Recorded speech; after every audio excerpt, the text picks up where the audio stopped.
anxious today, really. And I really shouldn't be because I have absolutely nothing prepared.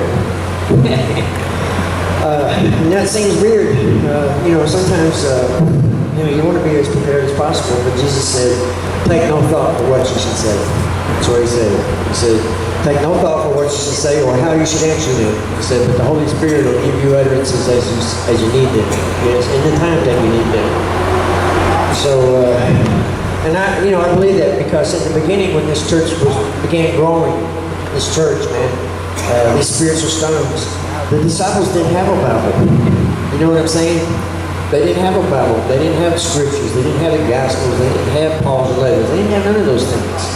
They only had the Holy Spirit with them and the words that they had heard from Jesus and the words that they had heard from other people who have heard these words from Jesus. You see what I'm saying? Yes. And yet, thousands of people repented at their preaching. Yeah, man. So it's like, on the one hand, I want to be prepared, and I do. I read as much as possible. I'm studying to show myself approved unto God. It's obvious because I'm here before you as a representative of God. Do you see what I'm saying? Yeah. But yet, I don't have to go through and pick out scriptures, and make sermons, and I guess you might call it the theological way. Yeah? Yes. But that doesn't mean I won't read from the book because I understand those of you who may not know the scriptures as well as I do, yes, need to know and understand that what I'm saying is coming from the Word of God. This is the reason why I do read from the Bible when I read it, yes, so that you know that it's what the Word says, not just what I'm saying. Or it's not just me saying the Word says. You know what I'm saying?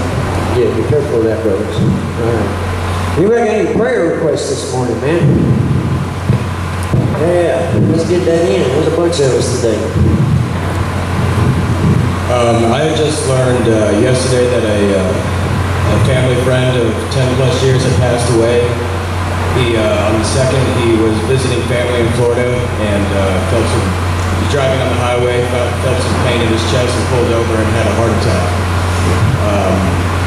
I just hope he didn't suffer. He was a man of God, a sergeant in the Army for 22 years. I want to, if everybody can say a prayer for him and his family. I know they're grieving right now. Sure. He'll be laid to rest tomorrow in his home in Columbia, South Carolina. Sure. That's all. That's where I went to basic training. Anybody else? Oh, just a second. This guy, please. Just this morning, Darren was walking down the steps there at the healing place, passed out or something at the bottom of the steps, complaining of chest pains. I'm sure he's going through it right now, scared to death. In the ambulance when we left. So don't know much more about what's going on with him, but I'm sure we could use our prayers right now. Sure. So the Lord is willing.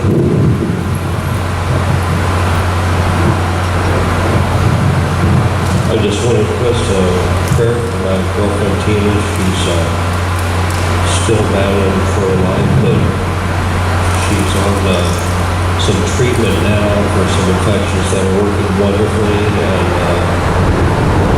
that's what I've been praying for. So I also have some grace for those answers to prayers. Sure. If God is good to answer those prayers when we believe. You got it, okay? God says to ask, but not doubt. Man who doubts is like a wave tossed back and forth in the sea. Kenny, some of you guys know Kenny. I saw him this past week. A few days ago, he was having an allergic reaction to his insulin. And so he had his face was all scabbed up, started at a new place on his finger. So diabetes you don't mess with. And, it was so good to see him because it's been a few months since I'd seen him. I do have a praise report. Some of you have prayed for my daughter. She was DWI with her child on state property. She was looking at a felony, house arrest.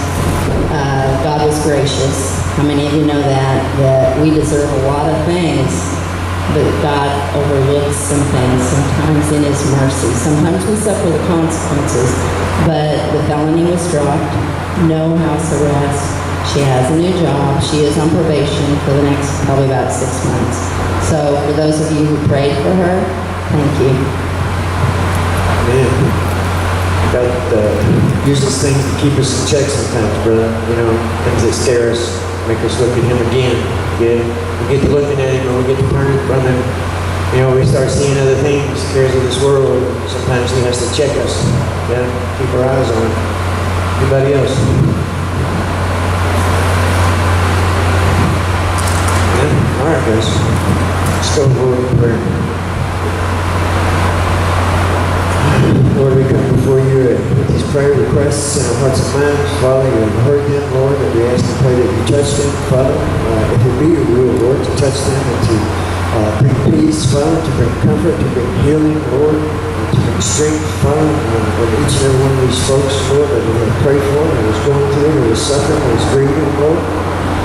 We give thanks, Father, for the praise report, Father, for moving in Kathy's daughter's life, Lord, for blessing her, Father, and not making it as bad as it could have been, Lord. We pray that you just carry with her and continue strengthening her and building her up, Father, and establishing her, Lord, as she comes closer and closer to you. We hope and pray. Lord, we just again ask that you bless our meeting, that you surround us with the hedge of protection, Lord. In Jesus' name we pray. Amen. All right. How about anybody got a question this morning before I start running my mouth? Question. Biblical, something they've read, something they've heard, man, something they wondered, whether it's true, not true, what the truth is. Somebody. A question. I know I'm not the only one reading this book, man. Yeah. I happen to know, and I happen to have it on good occasion that many people, when they get incarcerated, begin to read the Bible. Yeah? All right. Don't be scared. Question. There you go. That's just all, brother. I know it's all your pamphlets, all your literature was pretty much New Testament bound, and I just wondered if you ever came from Psalms or Proverbs or the Old Testament. For literature? I mean, me personally, brother, I know the Bible's divided in the New and Old Testament, but to me, it's called the Word of God. It's not words of God, but Word of God. That's in singular. The Old and New Testament are singular. They're not divided, leastwise, not in the Word of God. I know they do that, and the reason they do that was because, the Old Testament speaks on the coming of Christ, the coming of the Son of God, and the New Testament is about Him who came, but more than that, He who will come again. This is the reason why it's divided. It's the same exact reason why our timeline is divided. We got BC or BCE, yes, and AD, all about the birth of Christ. This word is all about Christ. It's the same reason. Yes. I know that BC used to stand for before Christ, but in some schools I know they teach it as BCE. And they changed before Christ to before Common Era. Yeah. That's because they're trying to remove Christ out of the daily lives of those people in these public institutions. You know what I'm saying? Yeah. And then, of course, AD stands for after death. And they haven't changed that. The Latin for AD is Anno Domini, which is still after death. Yes? Okay. Another question, man. Something scripture. Come on, guys. Get that in. The only stupid question is the question that goes unasked, man.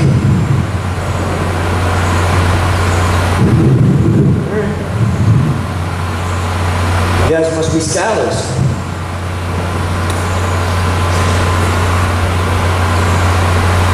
I wish I had somebody standing before me that I've been reading that book for 20-some years to answer some of the questions that I've had. I wish I'd had the courage to have asked them, basically. More so, yes. So last week we read out of Matthew 5, and I think we're just going to read out of Matthew 6, man. Just keep going with this Sermon on the Mount. And I told you guys that the Sermon on the Mount was all about the law. Everything that Christ said was things from the law, and that He is teaching us and showing us how to keep the law, but more than that, how to surpass the righteousness of the scribes and Pharisees. Now, in Matthew chapter 5, verse 17, he said, "Think not that I come to destroy the law. I came not to destroy, but to fulfill. For verily I say unto you, till heaven and earth pass away, not one jot or one tittle of the law shall pass away, until all be fulfilled." So, he of you that breaks the least of these commandments and teaches others so shall be called least in the kingdom of heaven. But he that doeth them and teaches others shall be called great in the kingdom of heaven. For verily I say unto you, except your righteousness surpasses the righteousness of the scribes and the Pharisees, ye shall in no case enter into the kingdom of heaven. That's what he said. That's Matthew 5, 17 through 20. And you know, some people like to try to use that verse to proclaim that we're free from this law, you know, which is the commandments of God. Yes, that's what they say, because he said, "I came not to destroy, but to fulfill." But that's not what he came to fulfill. Yes, he came not to fulfill that. What he came to fulfill was these prophecies in the Old Testament. 306 prophecies prophesying about the coming of Jesus Christ. Yes, that's what he came to fulfill. Brothers, the law can never be fulfilled. As long as there is life, as long as God is in control, the law needs stand. You see what I'm saying? Thereby cannot be fulfilled. Yes, but must be kept. So I don't understand why people say that, except that from my own experience, you know, it was because I didn't want to do what God said. You see what I'm saying? And so I say that, oh, well, I don't have to do what God says, because Jesus came to do away with that. You see what I'm saying? Yes, but that can't be the case. Okay. So, as he goes on in Matthew 5, 6, and 7, he is showing us how to keep the law and surpass the righteousness of the scribes and the Pharisees, who were lawyers, who were all about the law, man. They knew every commandment. They had scribes and they had lawyers. They followed them around everywhere they went, so that anytime that they had a discussion, they would have a lawyer to argue the law or the points of the law, and they would have a scribe who has this stuff committed to memory to recite it. You see what I'm saying? Yeah, they didn't have copy machines and everything back then. They had men just like us who were educated, and they sat down and all they did was copy one page to another page. That was it. That was all they did. And because that's all they did, they had this stuff memorized. You see what I'm saying? Yes. So that they could quote it verbatim. Yes. Then, of course, they have a lawyer to interpret the law. You see what I mean? It's the same thing a lawyer does today. Yeah? Okay. So that's what they did. But the problem was is that the Pharisees were not loving God. And they were not loving their neighbors either. And it was evident in the way that they kept the law. Yes, it was evident in the way that they kept the law. And this is what Christ came to point out to them. But they couldn't see that. They couldn't see that because they didn't want to love God. They wanted to be glorified and loved by people. You see what I'm saying? Yes. The same, and I'm betting some of you probably know some people like that. Yeah, maybe they're on television, or maybe they're in institutions where they're getting $200,000 a year for standing up before people like me right here, right now. Do you understand what I'm saying? And they want to be adored by the people standing out before them. And so what they do is they tell them what they want to hear. Yes? Yeah, think about that. They don't care much about God, man. Yeah, and I don't know who does and who doesn't, brothers. Yes, but I do know that that's what the Word tells us. Yes, okay. And so Christ came to those people who were seeking the truth. Yes, to those people who loved God, to those people who loved their neighbors. Yes, to show them the way. The way. This is the reason why Christ is called the light, the truth, and the way, brothers. Yes. Yes. What he says is the only way. Yes. And so that, you know, one of the first things I would begin to tell you, if you ever hear anybody say anything, I don't care what it is, yeah, check it. Check it against Jesus. Huh? If Jesus didn't say it, odds are it's not true. Yeah. Okay. Yeah, I'm the same. All right. You know, Paul wrote a lot of letters. He wrote a lot of word in this Bible, and that almost every single thing that he said was him expanding on something that Christ already said. You see what I mean? Yeah, just going into greater detail, man. Yeah, that's it. Yeah. I'll be honest with you. Have you never read nothing but the first four Gospels, brother? If you only read the Gospels, that would be enough. Yes? I mean, we're talking about our own salvation. Yes. But the reason that it's not enough, the reason it's not enough is because it's not just your salvation you must be concerned with. Do you understand? Yeah. How about all those people around you? I mean, you got kids. Nobody? All right, yeah. How many of you got people you love that love you? Huh? Aren't you concerned about their salvation? Huh? Are you concerned about your own salvation? I would love to think that you are, and that's the reason why you're sitting here before me. Yes? Yes, okay. But guess what? It's not enough to just be concerned about your own. We must love some other people too, man. Huh? Yeah. We must bring some other people into this kingdom that we're desperately seeking to enter, guys. Yes. And so that even though the Gospels is enough, yes, we must read on. We must read on because there's going to be all kinds of naysayers out there, guys. And you're going to have to be able to explain one thing 100 different ways to 100 different people. You see what I'm saying? Whatever it takes. Whatever it takes, man. That's what you got to be. Paul said, I became all things to all people, that by some things I might win some. You see what I'm saying? Yeah. That's the heart. That's the purpose, guys. That's the whole reason. That's our blessed hope. Those of us who work for Christ, our greatest hope is that we might bring another one in. Yes. That we might increase this kingdom that we're desperately seeking to enter. Yes. This is the reason why we're going over what we're going over today, guys. So that you can have a good understanding of it. Yes. A good enough understanding of it to share with some other people, I hope. Because I'll be honest with you guys. The understanding that you're receiving down here, whether you know this or not, maybe you don't, but I never was a church person either. And to be honest with you, I'm still not. When we're talking about going to an institution, man, you know what I'm saying? I'm still not. Yeah. But I love my Lord. Huh? Yeah. Without a doubt. Okay. It must be about this salvation, folks. It must be about this salvation. Listen here.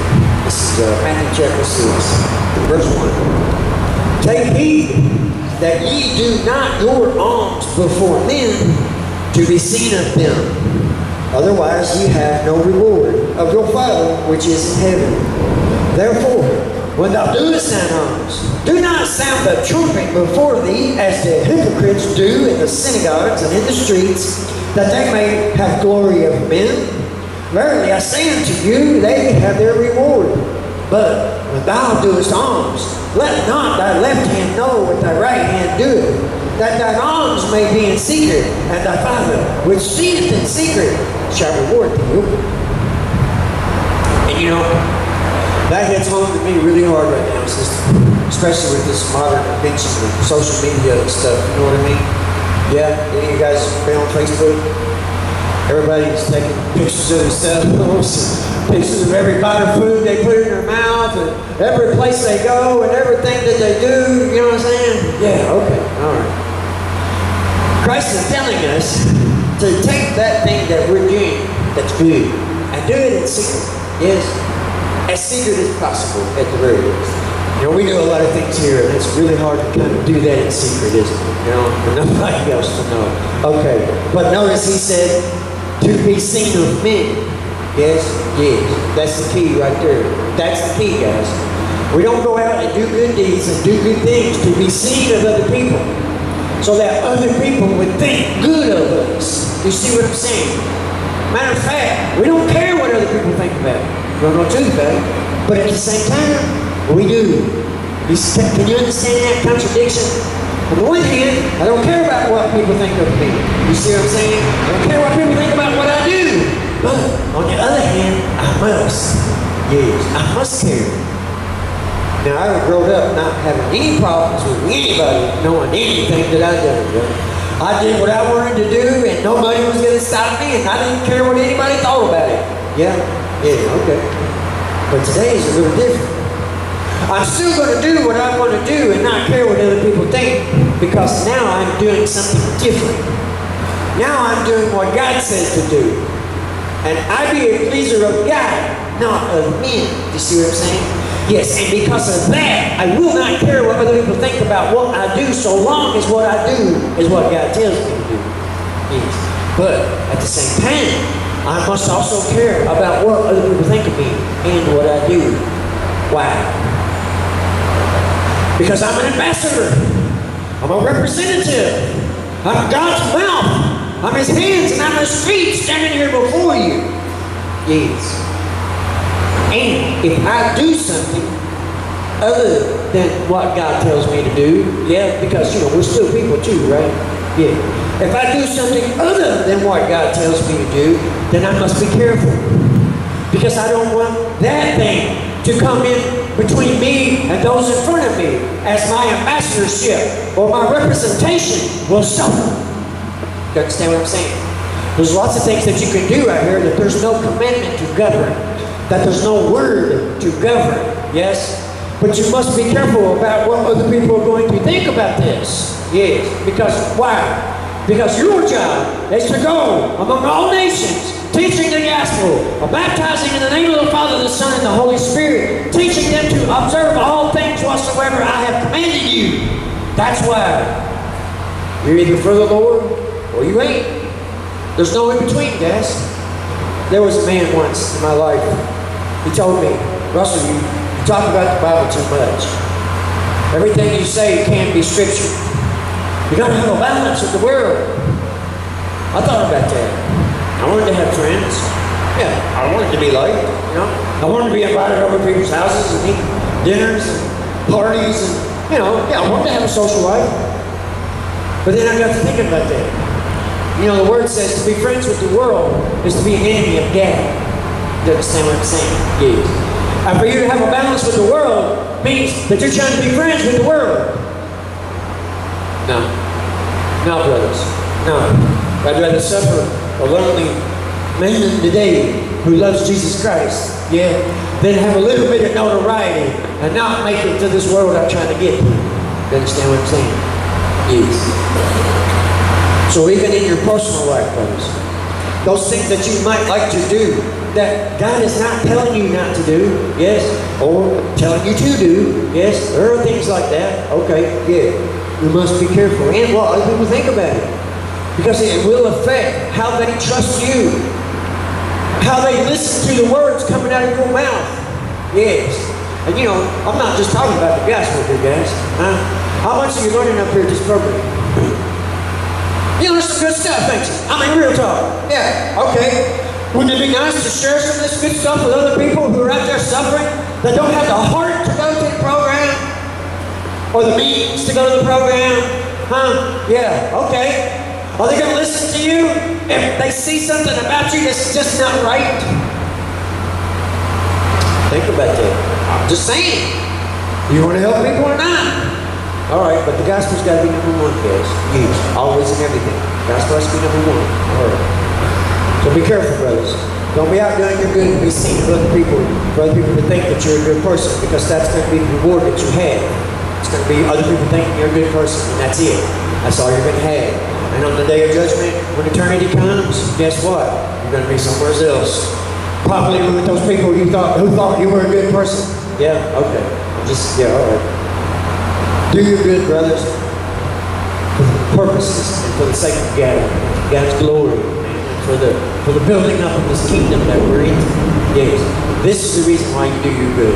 And if you can't do it in secret, man, then just remember, you're not caring what other people think, but more than that, when they compliment you on your good, when they compliment you on your good, make sure you tell them that it's God and not you. You understand? How many times have you all come through the line thanking me for the food or telling me how good the word or the message was? Yes, and what is my response? Do you see what I'm saying? That's called humility, brothers. You must have that humility, because if you go to do these things, there are going to be some people out there who see it as very good, and they're going to see you and they're going to think it's you, but we must glorify God. See? Because if they look at us and see us, then they're not seeing God. And it's God that we want them to look at, not us. Yes? Why? Because we're going to fail. We're going to fail. We're going to make a mistake. And when they see we're not fallible, what's going to happen? They're just going to give up. They're just going to give up. Oh, he's not real, man. He's not real. I don't know why I tried. You see what I'm saying? Yes, but if you glorify God, if you take that glory they're trying to bestow upon you, and you give it to God, yes, then they'll look at God. And when they see you stumble, they'll understand. Why? Because they too will stumble. Yes. Don't give up, guys. Don't give up. Definitely not.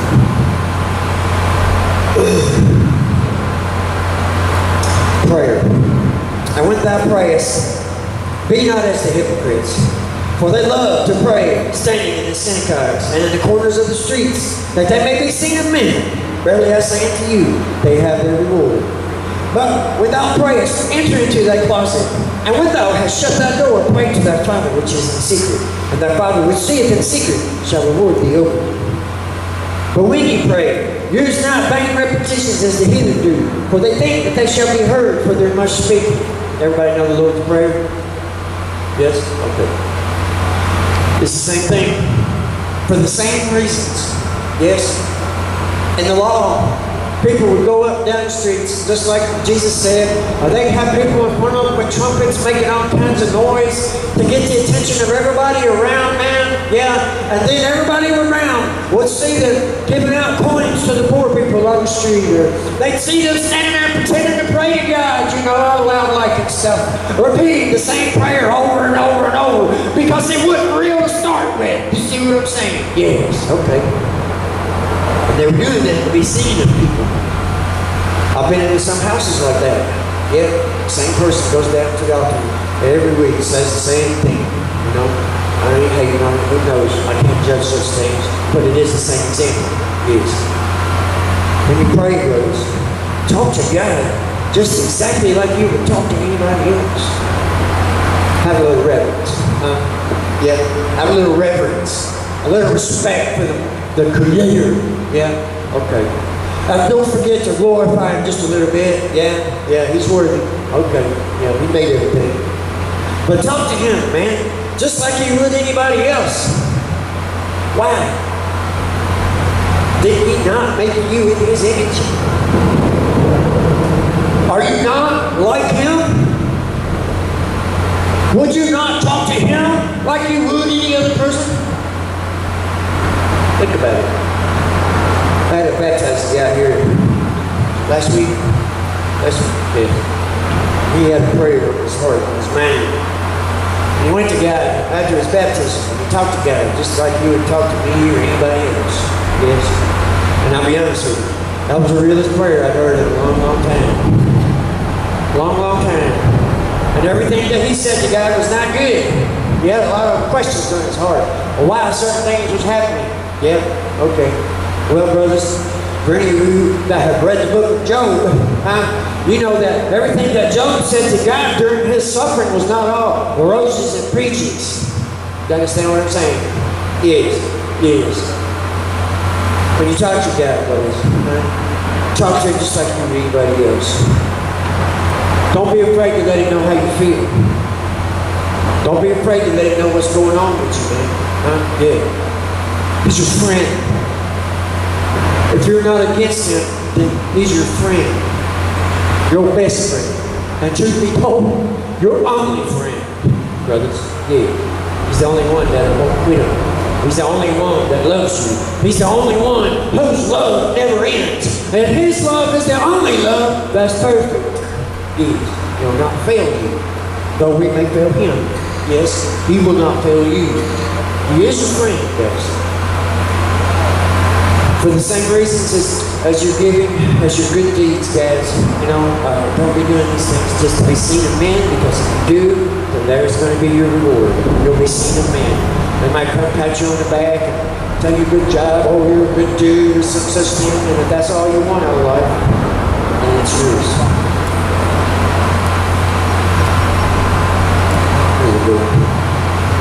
Moreover, when ye fast, be not as the hypocrites of a sad countenance, for they disfigure their faces, that they may appear unto men to fast. Verily I say unto you, they have their reward. But when thou fastest, anoint thy head and wash thy face, that thou appear not unto men to fast, but unto thy Father which is in secret. And thy Father which seeth in secret shall reward thee openly. Why do you think Jesus keeps telling us to do these things, man? In secret. Not openly.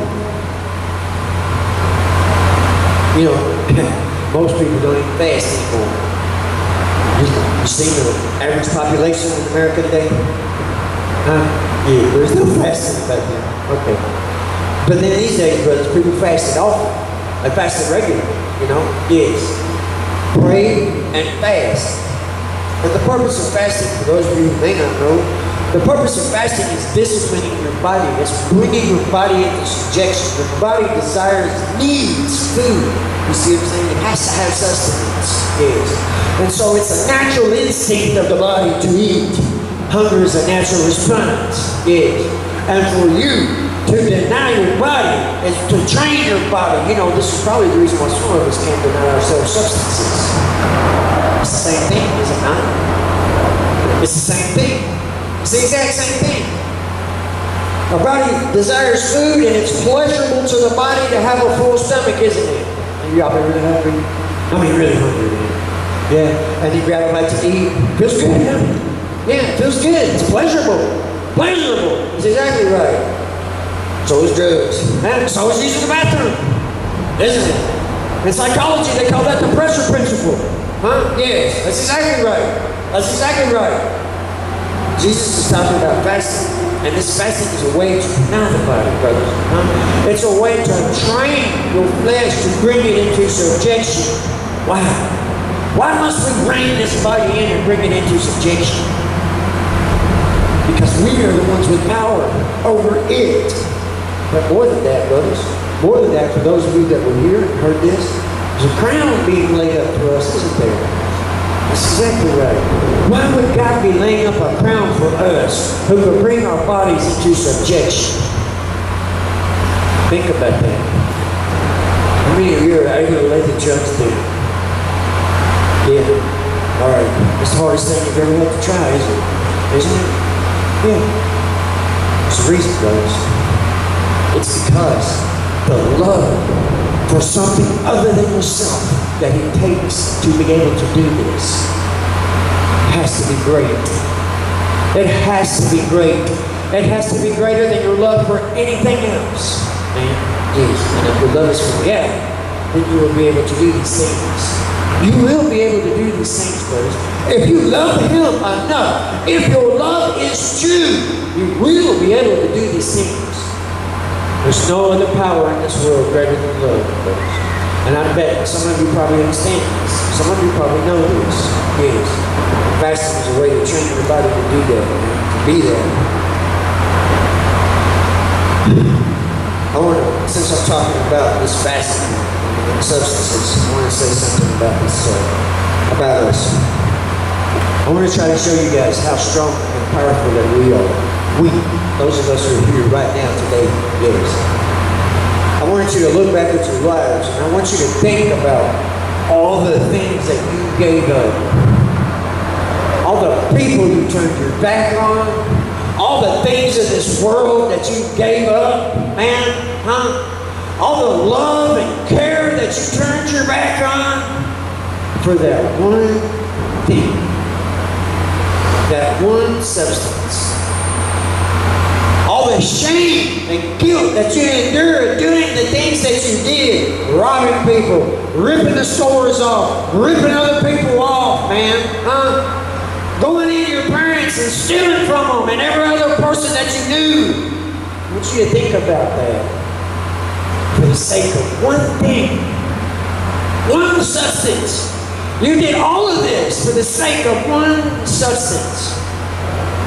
How many people do you know could turn their backs on the things that you turned your back on? How many people could live out here and do without the things that you have done without for the sake of that substance? How many people do you see doing that? Strength, brothers. It's called strength. It's just misplaced. It's just misplaced. If you would set Christ as that one thing in your life and serve Him with the same commitment that you did the syringe, that you did the pipe, that you did the can, that you did the bottle, that you did the foil, and other things that you served, if you would serve Christ with that commitment, oh, the things you could do, boys. The things you could do. Just telling you now. I bet none of you have ever thought of that. I bet nobody has ever told that to you before. No, they told you were weak, problematic, mentally imbalanced. All the other excuses that they make, they don't tell you how strong you are. Yes. Make Christ that one thing, brothers. Make Christ that one thing. And don't do these things before people to be seen of people.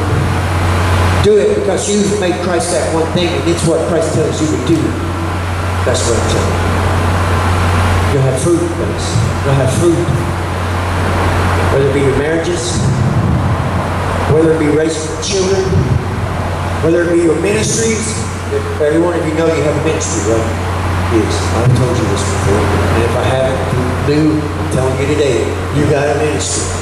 It's your duty to be increasing this kingdom. You have received a gift from Jesus Christ. It's called life. It's called grace. It's called eternal life through grace. And if you're not increasing that gift in this world and other people, one day it's going to be taken back from you. Good. All right. Strong, brothers. Strong. Verse 19. Lay not up for yourselves treasures upon earth, where moth and rust doth corrupt, and where thieves break through and steal. But lay up for yourselves treasures in heaven, where neither moth nor rust doth corrupt, and where thieves do not break through nor steal. For where your treasure is, there will your heart be also. Joy, brother. Joy. Huh? Joy! Let me ask you guys a question. I'm going to show you something. I'm going to prove something to you right here. Your treasure. Don't lay up for yourselves treasures in this world that can be corrupted and taken from you. Yes, yes. He's telling us to lay our treasures up in heaven. Yes. And I'm going to prove something to you. Earlier in the opening, I said something about getting something of this world, building yourself up to it, and then when you get it, it just kind of didn't do it for you. Yeah, you had to go in search of something else, right? And I said that would just keep going and going and going. Yes, okay, look here. When you were little, and you saw a commercial on television for something, man, toy or something, I don't know, Christmas time. Yes, okay. And you asked your parents if they would get this for you. This is what you wanted for Christmas, right? And they said, yeah, we'll get that, okay. Or you knew that you were going to get it, right? You believed in your heart that you were going to get it, right? Remember how that felt? Yes. All right. And then there was the waiting. The waiting until Christmas morning. Oh, you saw the box under the tree, and you shook it, and you knew that this was what you've been waiting on. Yeah, okay. And then, that morning, you opened it up, and there it was, man. Yeah, remember how that felt? Do you remember how that felt? That's called joy, brothers. Huh? That's called joy. But the problem with that joy is if you're putting it into things of this world, is that it can be stolen. It breaks. It wears out. Rusts. Corrodes. And then what happens to that joy? It's gone. It's gone. No more joy. Jesus is telling us, firstly, to take our hope. Our hope. It was your hope that you were going to get this gift that led you to this joy on Christmas morning. To take that hope and to put it in things above. To put it in things God says He wants to give to you. Because when He does give it to you, the joy will be eternal. Because He won't take it back from you. That's what I'm telling you. Now, God giveth and God taketh away. But when God taketh away, He replaces it with something better. Yes. Make no mistake. Unless, of course, you're standing before Him and He's sitting on a great white throne and He's taking something from you. Yeah? Alright. Don't wait for that day to have hope, brothers. It'll be too late. Yeah? It'll be too late. Lay your treasures in heaven. Lay your hope in the things above. And when you receive it, peace, freedom, power, truth, joy. When you receive these things, man, it'll last and last and last. Guys, I don't care what kind of day I'm having. I don't care what I'm doing. I don't care how bad it gets. If I can remember to just stop, look up, and thank God, and ask for a little joy, guess what happens? Instantaneous, baby. Instantaneous. Instantaneous. Faster than a needle. Those of you who know what I'm talking about? Yes. Yes, man. But you got to have your hope in things above. Yeah? Lay your treasures in heaven. God will guard those treasures for you.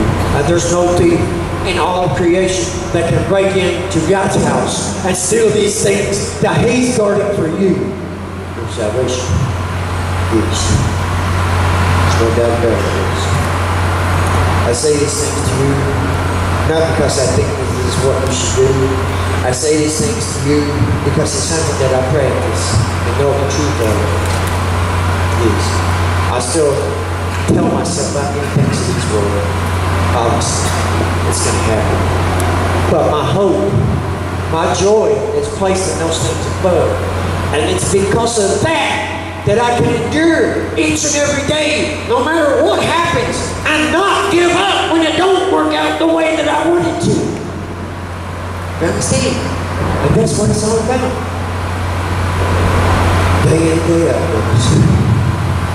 Day in, day out. I'm going to say this last thing.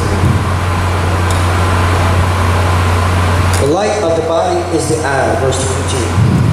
If therefore thine eye be dark, therefore if thine eye be light, thy whole body shall be full of light. But if thine eye be evil, thy whole body shall be full of darkness. If therefore the light that is in thee be darkness, how great is that darkness? It took me a long, long time to understand that scripture. Long time ago. I kept picturing a light shining forth from my eye. And the eye is the lamp of the body. What does a lamp do? It shines forth a light so that we can see by it. That's what a lamp does. And I kept thinking that He's telling me that I have a light in me shining forth through my eye.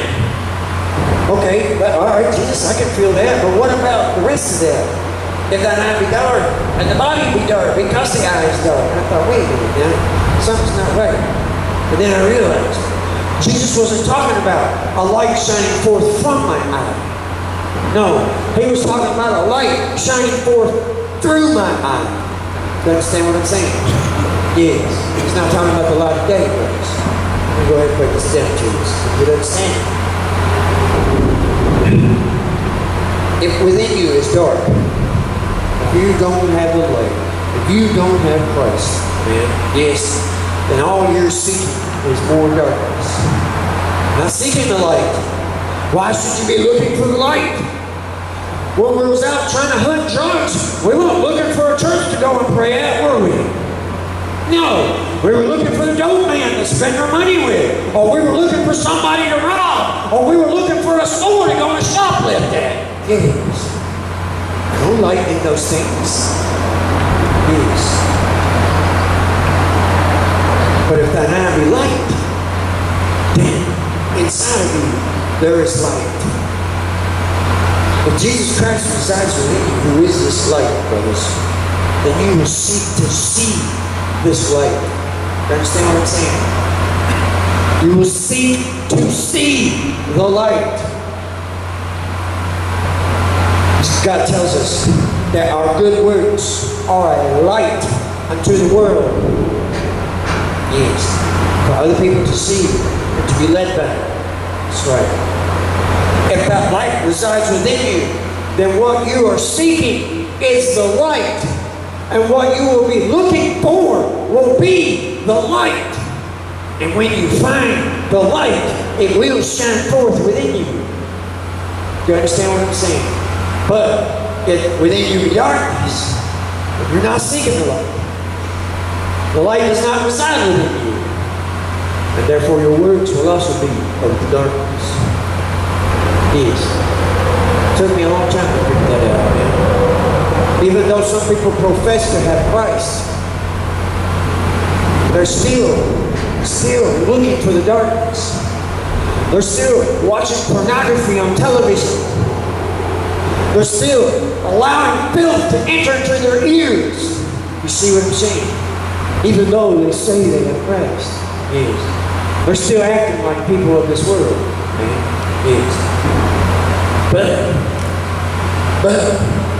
if you have a light within you, those things are offensive to you, brothers. You understand what I'm saying? Kim and I won't even watch television anymore. No, we don't watch cable or network or whatever television. We're Netflix. Yeah. Pure flicks. Yeah.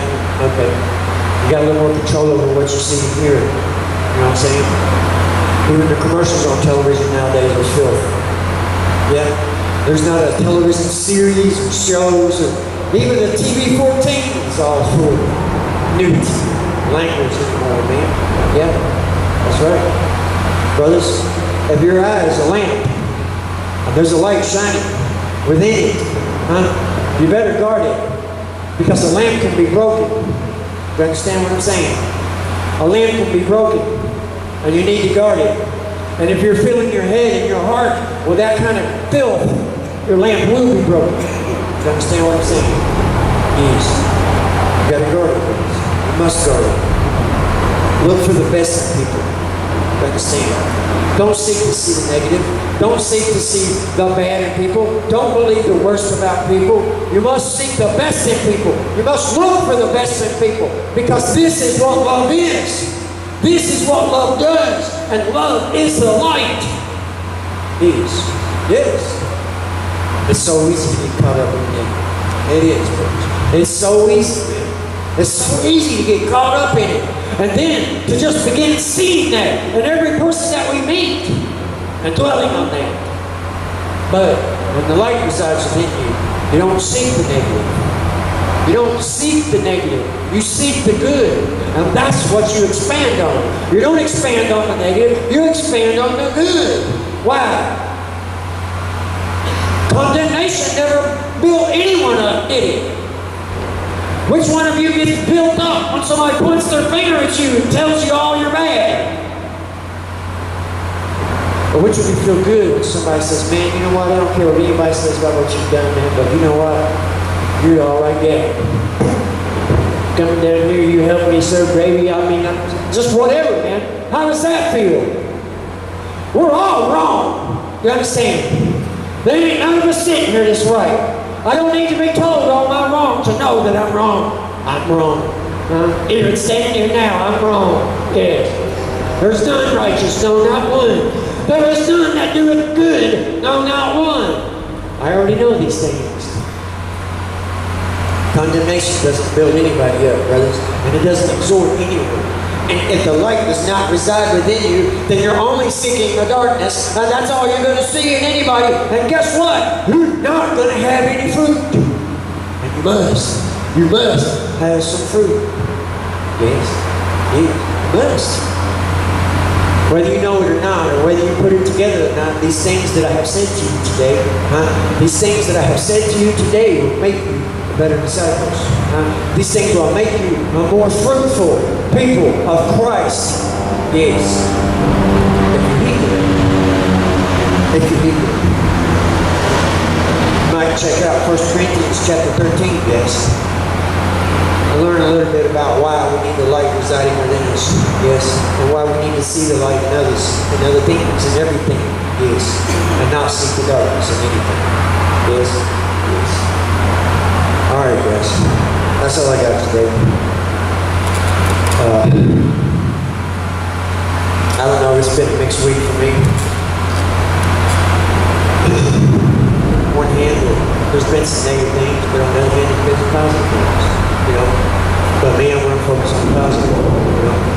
Yeah. I want to focus on the positive. This is the reason why I come here. This is probably the most positive thing in my life. It's not because I'm the guy standing up there. I don't have to be the guy standing up there to feel good about this place, to feel good about this meeting. I could be out there and somebody else could be sitting there. Matter of fact, truth be told, I'd probably feel better with sitting back there and somebody else standing up there and talk. Yeah, all right. There's been other people I haven't invited here to speak because I trust that they will tell the truth for the love of the truth and no other reason. Yes, okay. But I urge you today, guys. I urge you to seek the truth in everything. To seek the light in everything. Yes. Don't look at the darkness. We've been in the darkness our whole life. It's the light that's new to us. Yes. Yes. Just looking for the light. Yes. Let's close in prayer. Lord, we give thanks for this day, Father. We give thanks for this word, Father. We give thanks for this understanding, Lord. We give thanks for the presence of your Holy Spirit, Father. We pray that it touch each of us, Father, that it enter us, and that it fill us to overflowing, Lord. Whatever it is that we need, whether it be joy, whether it be peace, patience, kindness, Father, gentleness, strength, self-control, love, knowledge, wisdom, meekness, temperance, Father, whatever it is that we're lacking for, we pray for that. We pray for this wisdom, Father, for you to pour it out upon us, because you said you delight to give this to us, Lord. Lord, we pray that you increase our faith. Increase our faith, Lord. Not so that we would believe, Lord, but so that we could work this way. Lord, we pray these things in the name of our King Jesus Christ. Amen. All right, guys, you got some Zach lunches and some socks. I don't know how many I got, guys, so please, those people who are sleeping now, you let them come up first.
Like